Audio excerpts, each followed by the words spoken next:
गुरुर्ब्रह्मा गुरुर्विष्णु गुरुर्देवो महेश्वरः गुरुर्साक्षात् परब्रह्म तस्मै श्री गुरुवे नमः। ओम श्री साम शिवाय नमः। ओम श्री गणेशाय नमः। आज हम आपको श्री शिव महापुराण की कथा सुनाते हैं। सो आप मन को एकाग्र करते हुए कथा को श्रवण करेंगे और कथा में श्रीमद् श्री शिव महापुराण की कथा क्या कहती है, इसका क्या महत्व है, ये आपको विस्तार पूर्वक प्रतिदिन सुनाया जाएगा। मनुष्य का शरीर मिला है तो श्रीमद् भागवत की कथा शिव पुराण प्रतिदिन मंदिर में जाकर के सुने या अपने घर में यूट्यूब चैनल के माध्यम से सुने, लेकिन सुने अवश्य, क्योंकि ये मनुष्य शरीर व्यर्था नहीं गंवाना है। क्योंकि भगवान कहते हैं कि मैंने मानव जन्म तुझको हीरा दिया तो व्यर्था ही गवाए तो मैं क्या करूं। बोलो शंकर भगवान की जय। तो प्रथम अध्याय में शिव पुराण में शौनक जी के साधन विषयक प्रश्न करने पर सूत जी का उन्हें शिव महापुराण की महिमा सुनाना, इसकी कथा आती है। तो श्री शौनक जी बोले कि हे महाज्ञानी सूत जी, संपूर्ण सिद्धांतों के ज्ञाता हैं प्रभु, मुझसे पुराणों की कथाओं के सार तत्व का विशेष रूप से वर्णन कीजिए। सदाचार, भगवत भक्ति और विवेक की वृद्धि कैसे होती है तथा साधु पुरुष किस प्रकार अपने काम क्रोध आदि मानसिक विकारों का निवारण करते हैं। इस घोर कलयुग में जीव प्राय आसुर स्वभाव के हो गए हैं। उस जीव समुदाय को शुद्ध देवी संपत्ति से युक्त बनाने के लिए सर्वश्रेष्ठ उपाय क्या है? आप इस समय मुझे ऐसा कोई शाश्वत साधन बतलाइए जो कल्याणकारी वस्तुओं में भी सबसे उत्कृष्ट एवं परम मंगलकारी हो तथा पवित्र करने वाले उपायों में भी सर्वोत्तम पवित्र कारक उपाय हो। तात वह साधन ऐसा ही हो जिसके अनुष्ठान से शीघ्र ही अंतःकरण की विशेष शुद्धि हो जाए तथा उससे निर्मल चित्त वाले पुरुष को सदा के लिए शिव की प्राप्ति हो जाए। सूत जी बोले कि मुनि श्रेष्ठ शौनक, आप धन्य हैं। आपके हृदय में पुराण कथा सुनने के प्रति विशेष प्रेम एवं लालसा है। इसलिए मैं शुद्ध बुद्धि से विचार करके परम उत्तम शास्त्र का वर्णन करता हूँ। वत्स, संपूर्ण शास्त्रों के सिद्धांत से संपन्न भक्ति आदि को बढ़ाने वाले, भगवान शिव को संतुष्ट करने वाले तथा कानों के लिए रसायन स्वरूप दिव्य पुराण का वर्णन कीजिए। यह उत्तम शिव पुराण काल रूपी सर्प से प्राप्त होने वाले महान त्रास का विनाश करने वाला है। हे मुनि, पूर्व काल में शिव जी ने इसे कहा था। गुरुदेव व्यास जी ने सनत कुमार मुनि का उपदेश पाकर कलयुग के प्राणियों के कल्याण के लिए बड़े आदर से संक्षेप में इस पुराण का प्रतिपादन किया है। हे मुनि, विशेष रूप से कलयुग के प्राणियों की चित्त शुद्धि के लिए इस शिव पुराण के अतिरिक्त कोई अन्य साधन नहीं है। बोल शंकर भगवान की जय। हे मुनि, जिस बुद्धिमान मनुष्य के पूर्व जन्म के बड़े पुण्य होते हैं, उसी महाभाग्यशाली व्यक्ति की इस पुराण में प्रीति होती है। ये शिव पुराण परम उत्तम शास्त्र है।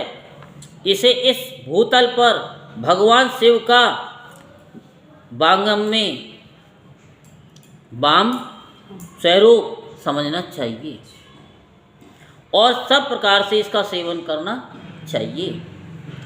इसके पठन और श्रवण से शिव भक्ति पाकर श्रेष्ठतम स्थिति में पहुंचा हुआ मनुष्य गृही शिव पद को प्राप्त कर लेता है। इसलिए संपूर्ण यत्न करके मनुष्यों ने इस पुराण के अध्ययन को अभिष्ट साधन माना है और इसका प्रेम पूर्वक श्रवण भी संपूर्ण वांछित फलों को देने वाला है। भगवान शिव के इस पुराण को सुनने से मनुष्य सब पापों से मुक्त हो जाता है तथा बड़े बड़े उत्कृष्ट भोगों का उपभोग करके अंत में शिव लोक को प्राप्त कर लेता है। राजसूय यज्ञ और सैकड़ों अग्निष्टोम यज्ञों से जो पुण्य प्राप्त होता है, वह भगवान शिव की कथा के सुनने मात्र से प्राप्त हो जाता है। हे मुनि, जो लोग इस श्रेष्ठ शास्त्र शिव पुराण का श्रवण करते हैं, उन्हें मनुष्य नहीं समझना चाहिए। वे रुद्र स्वरूप ही हैं, इसमें संदेह नहीं है। इस पुराण का श्रवण और कीर्तन करने वालों के चरण कमल की धूलि को मुनिगण तीर्थ ही समझते हैं। जो प्राणी परम पद को प्राप्त करना चाहते हैं, उन्हें सदा भक्ति पूर्वक इस निर्मल शिव पुराण का श्रवण करना चाहिए। प्रतिदिन श्रवण करना चाहिए, हर समय श्रवण करना चाहिए। हे मुनि श्रेष्ठ, यदि मनुष्य सदा इसे सुनने में समर्थ न हो तो उसे प्रतिदिन स्थिर जिससे एक मुहूर्त भी इसको सुनना चाहिए। एक मुहूर्त यानी 24 मिनट तो अवश्य ही सुनना चाहिए प्रतिदिन। हे मुनि, यदि मनुष्य प्रतिदिन सुनने में भी असक्त हो तो उसे किसी पवित्र महीने में इस शिव पुराण का श्रवण करना चाहिए। जो लोग एक मुहूर्त उसका भी आधा अथवा क्षण मात्र भी इस पुराण का श्रवण करते हैं, उनकी दुर्गति नहीं होती। बताओ, सुनने मात्र से इतना पुण्य मिल रहा है और फिर भी ना सुने लोग, तो कितने अभागी हैं। हे मुनीश्वर, जो पुरुष इस शिव पुराण की कथा को सुनता है, वे सुनने वाला पुरुष कर्म रूपी महावन को जलाकर संसार के पार हो जाता है। हे मुनि, सभी दानों और सभी यज्ञों से जो पुण्य मिलता है, वह फल भगवान शिव के इस पुराण को सुनने से निश्चल हो जाता है। हे मुनि, विशेषकर इस कलिकाल में तो शिव पुराण के श्रवण के अतिरिक्त मनुष्यों के लिए मुक्तिदायक कोई अन्य श्रेष्ठ साधन नहीं है। शिव पुराण का श्रवण और भगवान शंकर के नाम का संकीर्तन दोनों ही मनुष्यों को कल्प वृक्ष के समान सम्यक फल देने वाले हैं, इसमें संदेह नहीं है। कलयुग में धर्माचरण से शून्य चित्त वाले दुर्बुद्धि मनुष्यों के उद्धार के लिए भगवान शिव ने अमृत रस स्वरूप शिव पुराण की उद्भावना की है। अमृत पान करने से तो केवल अमृत पान करने वाला ही मनुष्य अजर अमर होता है, किंतु भगवान शिव का ये कथामृत संपूर्ण कुल को ही अजर अमर कर देता है। इस शिव पुराण की परम पवित्र कथा का विशेष रूप से सदा ही सेवन करना चाहिए, करना ही चाहिए और करना ही चाहिए। इस शिव पुराण की कथा के श्रवण का क्या फल कहूँ। इसके श्रवण मात्र से भगवान सदाशिव उस प्राणी के हृदय में विराजमान हो जाते हैं। ये शिव पुराण नामक ग्रंथ 24,000 श्लोकों से युक्त है। इसमें 7 संहिताएं हैं। मनुष्य को चाहिए कि वे भक्ति, ज्ञान और वैराग्य से भली भांति संपन्न हो, बड़े आदर से इसका श्रवण करे। पहली विद्येश्वर संहिता, दूसरी रुद्र संहिता, तीसरी शतरुद्र संहिता, चौथी कोटि रुद्र संहिता और 5वीं उमा संहिता कही गई है। छठी कैलाश संहिता और 7वीं वायवीय संहिता। इस प्रकार इसमें 7 संहिताएं हैं। 7 संहिताओं से युक्त ये दिव्य शिव पुराण पर ब्रह्म परमात्मा के समान विराजमान हैं और सबसे उत्कृष्ट गति प्रदान करने वाला है। जो मनुष्य 7 संहिताओं वाले इस शिव पुराण को आदर पूर्वक पढ़ता है वह जीवन मुक्त कहा जाता है। हे मुनि, जब तक इस उत्तम शिव पुराण को सुनने का सुअवसर नहीं प्राप्त होता तब तक अज्ञानवश प्राणी इस संसार चक्र में भटकता ही रहता है। भ्रमित कर देने वाले अनेक शास्त्रों और पुराणों के श्रवण से क्या लाभ है, जबकि एक शिव पुराण ही मुक्ति प्रदान करने के लिए गर्जन कर रहा है। जिस घर में इस शिव पुराण की कथा होती है वह घर तीर्थ स्वरूप ही है और उसमें निवास करने वालों के पाप ये नष्ट कर देता है। हजारों अश्वमेध यज्ञ और सैकड़ों वाजपेयी यज्ञ शिव पुराण की 16वीं कला की भी बराबरी नहीं कर सकते। हे मुनि श्रेष्ठ, कोई अधम प्राणी जब तक भक्ति पूर्वक शिव पुराण का श्रवण नहीं करता तभी तक उसे पापी कहा जा सकता है। गंगा आदि पवित्र नदियाँ, मुक्तिदायिनी सप्तपुरियाँ तथा गया आदि तीर्थ इस शिव पुराण की समता कभी नहीं कर सकते। जिसे परम गति की कामना हो उसे नित्य शिव पुराण के एक श्लोक अथवा आधे श्लोक का ही स्वयं भक्ति पूर्वक पाठ करना चाहिए।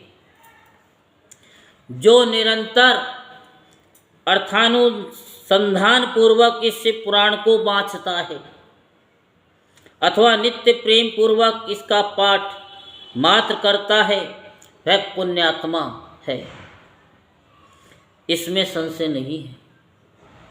जो उत्तम बुद्धि वाला पुरुष अंतकाल में भक्ति पूर्वक इस पुराण को सुनता है उस पर अत्यंत प्रसन्न हुए भगवान महेश्वर उसे अपना धाम प्रदान करते हैं। जो प्रतिदिन आदर पूर्वक इस शिव पुराण का पूजन करता है वह इस संसार में संपूर्ण भोगों को भोग कर अंत में भगवान शिव के पद को प्राप्त कर लेता है। जो प्रतिदिन आलस्य रहित हो रेशमी वस्त्र आदि के वेष्टन से इस शिव पुराण का सत्कार करता है वह सदा सुखी होता है। ये शिव पुराण निर्मल तथा शिवों का सर्वस्व है। यह लोक और परलोक में सुख चाहने वालों को आदर के साथ प्रयत्न पूर्वक इसका सेवन करना चाहिए। ये निर्मल एवं उत्तम शिव पुराण धर्म अर्थ काम और मोक्ष रूप चारों पुरुषार्थों को देने वाला है। अतः सदा प्रेम पूर्वक इसका श्रवण एवं विशेष रूप से पाठ करना चाहिए। वेद इतिहास तथा अन्य शास्त्रों में ये शिव पुराण विशेष कल्याणकारी है, ऐसा मुमुक्ष जनों को समझना चाहिए। ये शिव पुराण आत्म तत्वज्ञों के लिए सदा सेवनीय है, सत्पुरुषों के लिए पूजनीय है, तीनों प्रकार के तापों का शमन करने वाला है, सुख प्रदान करने वाला है तथा ब्रह्मा विष्णु महेश आदि देवताओं को प्राणों के समान प्रिय है। ऐसे शिव पुराण को मैं प्रसन्न चित्त से सदा वंदन करता हूँ। भगवान शंकर मुझ पर प्रसन्न हो और अपने चरण कमलों की भक्ति मुझे प्रदान करें। हर हर महादेव, हर हर महादेव, हर हर महादेव।